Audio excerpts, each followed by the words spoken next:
السلام علیکم اسٹوڈنٹ، آج آپ کے سامنے کلاس 9 کی احادیث نبوی صلی اللہ علیہ وسلم پیش خدمت ہیں۔ میں نے 8 حدیثوں پہ امپورٹنٹ کے نشان لگائے تھے، وہ میں آپ کے سامنے پیش کر رہا ہوں۔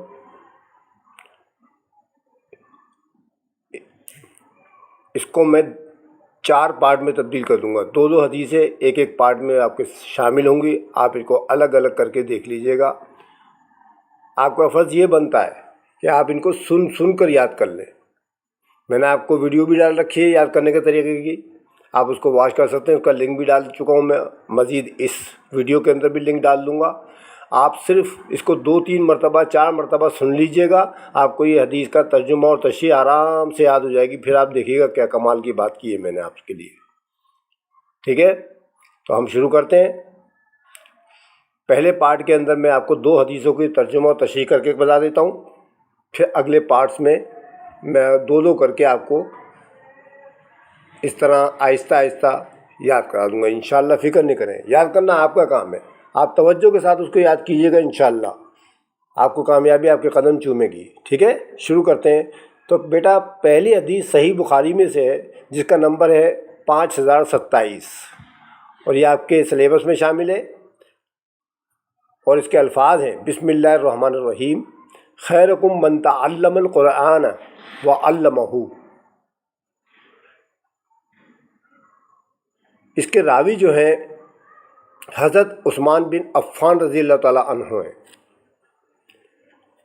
ترجمہ اس کا یہ ہے کہ تم میں سے بہترین شخص وہ ہے جو قرآن کریم کو سیکھے اور دوسروں کو سکھائے۔ یعنی ہم سب مسلمانوں کے اندر سب سے بہترین شخص وہ ہو جائے گا جو پہلے قرآن کریم کو خود سیکھے، اس پہ تدبر کرے، غور کرے، اور پھر جو باتیں اس نے سیکھی ہیں وہ دوسروں کو سکھا دے۔ تو محمد صلی اللہ علیہ وسلم کی حدیث کے مطابق سب سے بہترین شخص وہ ہے ہم سب کے اندر۔ ٹھیک ہے، اب تشریح میں پڑھ کے سنا رہا ہوں، آپ کو تھوڑی سی وضاحت بھی کر دوں گا۔ آپ نے یاد یہی کرنی ہے، صرف جو لکھی ہوئی ہے آپ کے پاس، آپ اس کو یاد کر لیجئے گا، سن کے یاد کیجئے گا لیکن۔ ٹھیک ہے، اس حدیث پاک صلی اللہ علیہ وسلم میں حضور اکرم صلی اللہ علیہ وسلم نے قرآن مجید کے پڑھنے والے اور پڑھانے والے کی فضیلت بیان کی ہے۔ یعنی وہ شخص جو پڑھتا ہے پہلے خود اور پھر پڑھاتا بھی ہے، ان دونوں کی فضیلت بیان کری ہے۔ قرآن کریم اللہ تعالیٰ کی آخری مقدس کتاب ہے، جو حضور صلی اللہ علیہ وسلم پر نازل ہوئی، جو کہ انسانوں کے لیے قیامت تک ضابطہ حیات اور رہنمائی کا ذریعہ ہے۔ یہ وہ مبارک کتاب ہے جس کی حفاظت کا ذمہ خود اللہ تعالیٰ نے اپنے ذمے لے لیا ہے۔ قرآن کریم وہ کتاب ہے جس میں صرف فلاح اور کامیابی کی سب باتیں لکھی ہوئی ہیں۔ اگر ہم اس کو پڑھ کر کے احکامات پر عمل کریں گے تو دنیا اور آخرت میں کامیاب ہوں گے۔ ہمیں چاہیے کہ ہم اس بابرکت کتاب کو پڑھیں، سیکھیں اور اس کے احکامات پر غور کریں، اور اس پر تدبر سے کام لیں، اور اس کے احکامات پر عمل کرنے کے ساتھ ساتھ اس کی تعلیمات کو دوسروں تک بھی پہنچائیں، ان کو قرآن کی تعلیم سکھائیں اور زیادہ سے زیادہ اس کی تعلیم کو عام کریں۔ اگر ہم ایسا کریں گے تو اس حدیث کی روح سے حضور اکرم صلی اللہ علیہ وسلم کے ارشاد کے مطابق بہترین اشخاص میں شامل ہو سکتے ہیں۔ تو بیٹا میں نے آپ کو یہ ریڈنگ کر کے سنا دی، تھوڑی سی وضاحت سن لیں۔ اس کے اندر کچھ مشکل الفاظ آئے ہوئے ہیں جو میں ان کی وضاحت کر دیتا ہوں تاکہ آپ کی نالج میں اضافہ ہو جائے۔ ٹھیک ہے، دیکھیں ایک لفظ آیا اس کے اندر، ضابطہ حیات۔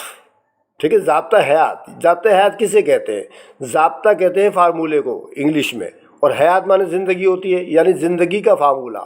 ہماری جو زندگی ہے، ساری کی ساری زندگی اگر قرآن کے تابع ہو جائے تو ہم کامیابی کے ساتھ اللہ تعالیٰ کے احکامات کی پیروی کر سکتے ہیں۔ تو یہ ضابطہ حیات کے بارے میں بتا دیا میں نے، اور یہ قرآن ہماری رہنمائی کرتا ہے۔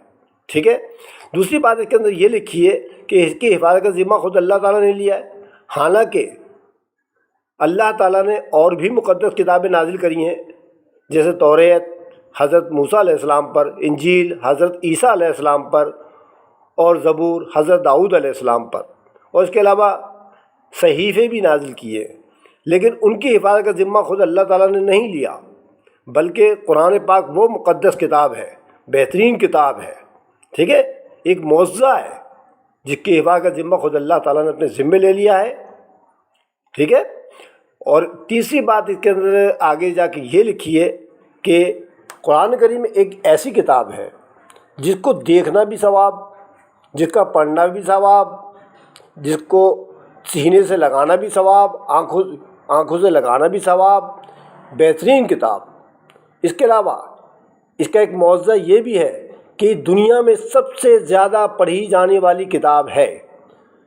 اگر ہم دوسری کتابیں پڑھیں، مثلا کوئی بھی ناول ہو، کوئی کہانی ہو، کوئی سلیبس کی کتاب ہو، مثال کے طور پر کیمسٹری، بائیولوجی، فزکس، اردو، اسلامیات، جو بھی کچھ ہم پڑھیں دوسری باتیں، ان کو پڑھ پڑھ کے دل اکتا جاتا ہے، لیکن قرآن کریم ایک ایسی کتاب ہے کہ جس کو پڑھ کر دل نہیں اکتاتا، بلکہ اور ذوق و شوق پیدا ہوتا ہے۔ تو چنانچہ ہم کو چاہیے کہ پہلے ہم اس قرآن پر تدبر کر کے، غور و فکر کر کے اس کو سیکھیں اور پھر دوسروں کو بھی سکھائیں۔ یہی ہمارا مقصد ہونا چاہیے، ٹھیک ہے، کیونکہ اب انبیاء کرام تو آئیں گے نہیں۔ اگر ہم اللہ تعالیٰ کے احکامات کو قرآن کی تعلیم کے ذریعے اس دنیا میں پھیلائیں گے تو تبلیغ کا فرض ہم انجام دیں گے، جو کہ انبیاء کرام کے بعد ہم پر فرض کر دیا گیا ہے کہ اگر ہم کوئی اچھی بات سیکھیں تو دوسروں کو فوراً سکھا دیں اور برائیوں سے روکیں۔ تو اسٹوڈنٹ آپ کی سمجھ میں آ گیا ہوگا۔ آپ نے لکھنا اتنا ہی جتنا میں نے لکھا ہے، آپ اس کو یاد کریے گا، سنیے گا، باقی میں نے تھوڑی بہت وضاحت کر دی ہے، ٹھیک ہے، اوکے۔ اب ہم چلتے ہیں اس کی دوسری حدیث کی طرف۔ تو بیٹا دوسری حدیث جو میں نے لکھی ہے وہ یہ ہے، بسم اللہ الرحمن الرحیم، اور یہ ہے سنن ترمذی سے 3383 اس کا نمبر ہے، اور یہ آپ کے سلیبس میں شامل ہے۔ تو حدیث کے عربی الفاظ جو ہے محمد صلی اللہ علیہ وسلم نے ارشاد فرمائے ہیں وہ یہ ہیں، بسم اللہ الرحمن الرحیم، افضل الذکر ذکر لا الہ الا اللہ و افضل الدعاء الحمدللہ۔ ترجمہ اس کا کیا ہے؟ ترجمہ ہے سب سے بہتر ذکر لا الہ الا اللہ ہے اور سب سے بہتر دعا الحمدللہ کہنا ہے۔ لیں بھائی، اس حدیث میں آپ کو محمد صلی اللہ علیہ وسلم نے فرما دیا ہے ہم سب لوگوں کو کہ اگر ہمیں ذکر کرنا ہے، ٹھیک ہے، تو سب سے بہترین ذکر جو ہے لا الہ الا اللہ یعنی کلمہ طیبہ کا پہلا جز ہے، یعنی اللہ کے سوا کوئی معبود نہیں، ٹھیک ہے، سب سے بہترین ذکر معنی ہوتا ہے یاد دہانی کرانا، ٹھیک ہے، جس طرح ہم کسی چیز کا ذکر کرتے ہیں، کسی شخص کا ذکر کرتے ہیں، تو یہاں پر جو سب سے بہتر ذکر ہے وہ ہے ایک اللہ کو ماننا، ایک اللہ کو معبود ماننا، لا الہ الا اللہ، اور سب سے بہتر دعا الحمدللہ یعنی اللہ کا شکر، اس کی تعریف کرنا، ٹھیک ہے۔ اب تشریح کرتے ہیں۔ اس حدیث میں ذکر و دعا کی اہمیت و فضیلت بیان ہوئی ہے، ذکر کی بھی اور دعا کی بھی، ٹھیک ہے۔ ذکر اللہ یعنی ذکر اللہ ایک وسیع معنی لفظ ہے، وسیع معنی بہت یعنی کہ اس کو ہم بیان نہیں کر سکتے، ٹھیک ہے۔ اللہ کا ذکر کرنا ایک وسیع معنی لفظ ہے جس میں نماز، تلاوت یعنی تلاوت قرآن پاک اور دعا و استغفار سب شامل ہیں، یعنی جتنی بھی آپ کو دعائیں یاد ہیں، جتنی بھی اللہ تعالیٰ کے احکامات ہیں جو ہم نماز میں صورتیں پڑھتے ہیں، آیات پڑھتے ہیں، آیات الہیہ پڑھتے ہیں، تلاوت کرتے ہیں قرآن پاک کی، ٹھیک ہے، وہ سب کے سب قائم شامل ہے اللہ کے ذکر میں، یعنی اللہ کو یاد کرنا۔ لیکن خاص طور پر اس میں ذکر اللہ سے مراد اللہ تعالیٰ کی وہ تسبیح ہے جس میں اللہ تعالیٰ کی تسبیح و تقدیس، توحید، تمجید، اس کی عظمت و کبریائی اور اس کی صفات کمال کو بیان کیا جائے۔ یعنی سب سے بہترین جو تسبیح ہے نا، ہماری جو بہترین ذکر ہے وہ ہے اللہ تعالیٰ کو ایک ماننا، ٹھیک ہے، اللہ تعالیٰ کی توحید بیان کرنا، اس کی تمجید بیان کرنا، اس کی عظمت کبریائی کو بیان کرنا، یعنی اس سے بڑا کوئی نہیں ہے، اللہ اکبر۔ اور وہ تسبیح ہے لا الہ الا اللہ یعنی اللہ کے سوا کوئی معبود نہیں۔ یہ کلمہ صرف ایک اکیلے اللہ کو معبود ماننے کی تلقین کرتا ہے، یعنی ہم سب مسلمانوں کا ایک ہی فرض ہے کہ ہم ایک اللہ کو ماننے والے لوگ ہیں، ہم صرف ایک اللہ کو مانتے ہیں۔ اگر کوئی جان سے بھی مار ڈالے تو ہم ایک اللہ کے سوا دوسرے کو معبود نہیں مانتے، ٹھیک ہے؟ اسی لیے اس کو کلمہ توحید اور کلمہ ایمان کہا جاتا ہے، ٹھیک ہے؟ تمام اذکار میں اس کلمے کو افضل اس لیے کہا گیا ہے کہ کلمات تمام صفات کمال کا جامع اور عظمت و کبریائی میں سب سے افضل ہیں۔ ان کلمات کو ادا کرنے سے ہی انسان اسلام کے دائرے میں داخل ہوتا ہے اور جنت میں داخل ہونے کا حقدار ہو جاتا ہے۔ یعنی کیا، تھوڑی سی وضاحت کر دیتا ہوں میں اس کی، پھر آگے پڑھتا ہوں۔ ان کلمات کو ادا کرنے سے انسان اسلام میں کس طرح داخل ہوتا ہے؟ مثال کے طور پر کوئی غیر مسلم ہے، کوئی عیسائی ہے، یہودی ہے، ہندو ہے، کوئی بھی ہو، ٹھیک ہے؟ وہ جب تک مسلمان نہیں ہو سکتا جب تک یہ پہلا جز لا الہ الا اللہ اور پھر بعد میں محمد رسول اللہ نہ پڑھ لے، ٹھیک ہے؟ جب تک وہ مسلمان ہو ہی نہیں سکتا۔ اگر وہ اس کلمے کو پڑھے بغیر نمازی بھی پڑھے، روزے بھی رکھے، حج بھی کرنے چلا جائے، زکوٰۃ بھی دیا کرے اور نیک عمل بھی کرے تو وہ جنت میں داخل نہیں ہو سکتا۔ وہ جنت میں داخل ہونے کا حقدار ہو ہی نہیں سکتا جب تک وہ اللہ پر ایمان نہ لائے، یعنی لا الہ الا اللہ محمد رسول اللہ نہ کہہ دے، ٹھیک ہے؟ تو یہ اس کی وضاحت کر دی میں نے۔ بہترین دعا الحمدللہ بھی اگرچہ ذکر ہی کا ایک کلمہ ہے۔ اب دوسری اس کا پارٹ جو ہے اس میں دعا کے بارے میں بتایا جا رہا ہے۔ الحمدللہ یعنی اللہ کی حمد بیان کرنا، اللہ تعالیٰ کی تعریف بیان کرنا۔ اگرچہ ذکر کا ہی کہ ایک کلمہ ہے لیکن حقیقت میں یہ ایک دعا بھی ہے، کیونکہ اس کے پڑھنے سے نیکیوں میں اضافہ ہوتا ہے، ٹھیک ہے نا؟